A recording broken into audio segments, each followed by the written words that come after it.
This might be the worst possible thing that could have happened. My mom's birthday is this weekend. I was supposed to go back home for an apologetics conference, and my car is leaking some kind of red fluid underneath.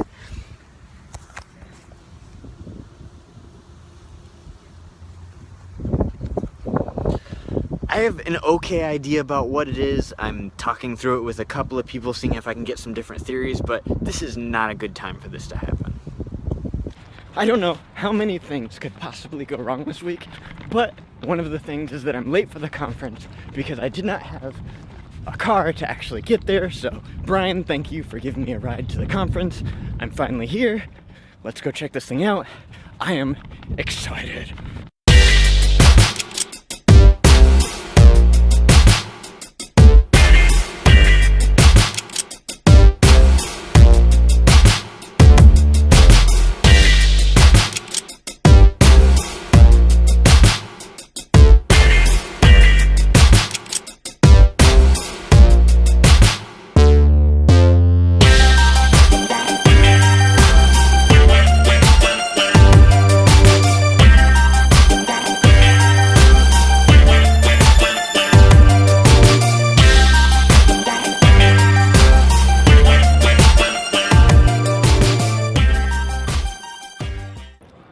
So here I am at day 2 of the conference, and I don't think I mentioned this yet, but I'm actually at my home church. This is Golden Hills Community Church, where I went to church when I was in high school. So it's cool to be back home. Things are a little bit different. It's really nice to have, I've been running into a whole lot of people that I know and grew up with, a lot of mentors that I had. So I'm having a great time. Last night was the first night of the conference where they did some introductions and stuff. Some people, they didn't make a whole lot of like coherent arguments, but it was like parts, an intro to apologetics, basically. Some of the real basic hype up type stuff that you introduce this kind of conference with. Today is the day where we're going way more in depth with things. We're talking more about Jehovah's Witnesses and Muslims and Mormons. There's going to be a whole seminar and breakout sessions on scientific skepticism. So I'm excited to get in here and check out this like next portion of the conference, which is going to be so much more in depth. By the end of the day, my guess is my brain's going to be dead. Let's go check this thing out.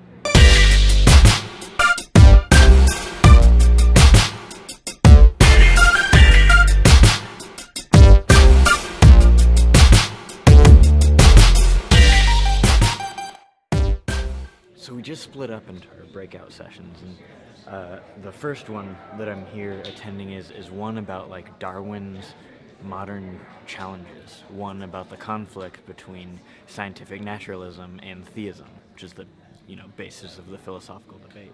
I'm excited about this one because this is like the general field that I'm most engaged with. Seems like scientific skeptics are the one that like to engage a lot, and I'm a part of this Facebook group that I have access to these type of people that want to argue about science and things like that. So I'm excited about this one. This one's going to be cool. I'm here with my friend Matt that's sitting over there. He's been in one of the vlogs. Yeah, I'm excited to see what this one turns out to be, how deep this is going to go. I don't know if this is going to be like deep CMI level, or if this is going to be like the sort of general questions that scientific skeptics typically bring up. I expect there'll be a lot of philosophy involved, but I'm excited to check this one out, so I'm gonna get to that. Alright, so the first breakout session was pretty good. I found it like super informational and very heady. I think a lot of the stuff that was in that lecture probably was probably not something that I couldn't find on like a CMI article or a Genesis Apologetics article or something.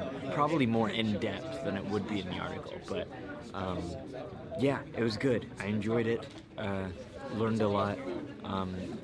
The speaker had a lot of interesting stuff to say.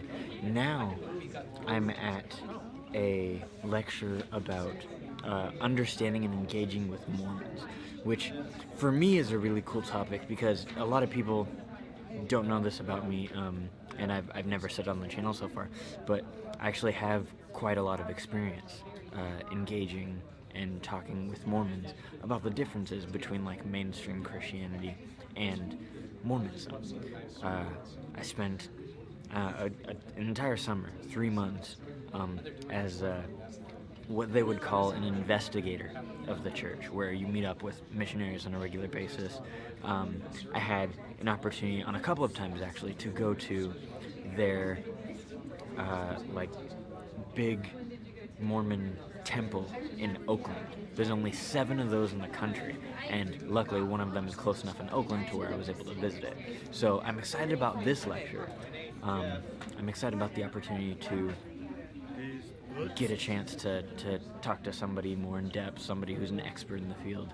Maybe I can get some of my questions answered, and get a feel for that topic, and hopefully like rekindle some of the passion for Mormon people that I have. So yeah, this will be fun. So the second lecture was actually really interesting. I learned a lot of stuff that I didn't actually know, which now that I say it kind of sounds a little bit self-righteous, but I haven't been plugged in to like apologetics involving Mormonism in like a really long time. So it was nice to get a refresher on it, and I learned a lot of good stuff. We have a couple of lectures that I've really been looking forward to, basically the entire conference. There are a couple of... There's going to be a lecture on how to engage skeptics with love, which is what this channel is basically all about, and another one about the evidence of the resurrection of Christ. That's going to be a good one. Looks like it's starting right now. I'm going to end the vlog right here. Thanks so much for watching, and I'll see you on the next one. Actually, I have one more thing that I want to talk about. So, the conference was over. It was an amazing conference. I had a great time listening to a lot of the people that like I get a chance to read. That was a great opportunity. A lot of the content was pretty standard. I did enjoy it, but yeah, the things that I took from it, I think, didn't have a whole lot to do with the content itself. I think what I took most from it was actually an encounter that I had with just a random guy that came up to me when I was in the lobby. I was talking to a good friend of mine, and this guy didn't even know me, but he saw he saw my t-shirt. He saw what my t-shirt says. And he came up and he says, "Do you understand the name, the meaning of the word sophistry?" Of course I do. It's the name of my YouTube channel. It's not something that I'm just wearing because, you know, I like the way that it sounds. And he started criticizing me on the origin of the word sophistry and the like negative implication of it. And I explained to him that like the sophists were debaters, and that the reason that I titled my YouTube channel Christian Sophistry was not to imply that Christianity is sophistry, but instead like give us the opportunity to approach critics with a Christian concept of sophistry, the method of debating that the sophists use. And he couldn't get over the semantic correlation that this word sophistry, the negative implication that it holds. And that bothered me for the entire rest of the conference. I was actually pretty distracted and couldn't pay attention to the last lecture that was happening. And I ended up coming to the conclusion that this is why I do the channel. It's people like my random critic that comes up and cannot get over things as arbitrary as semantic correlation, or can't get over just things that really don't matter. It's people like that approach critics that shut them off when they're more in their self-righteous mode, when they're the know-it-all that is coming up and offering, you know, trying to teach somebody something, instead of engaging with somebody on an equal playing field and developing relationships with people. That's what I want to inspire with this channel. That's what Christian Sophistry is all about. And that's why I do what I do. So I thank my critic for the realization of that's why I do this channel. But he also gives me something to fight against, something that I hope you all are inspired to turn against, is to have that different attitude of approaching critics with apologetics in a way that is not threatening or self-righteous, but in a way that develops relationships and inspires discussion. I've already signed off, but thanks for watching, and I'll see you guys on the next one.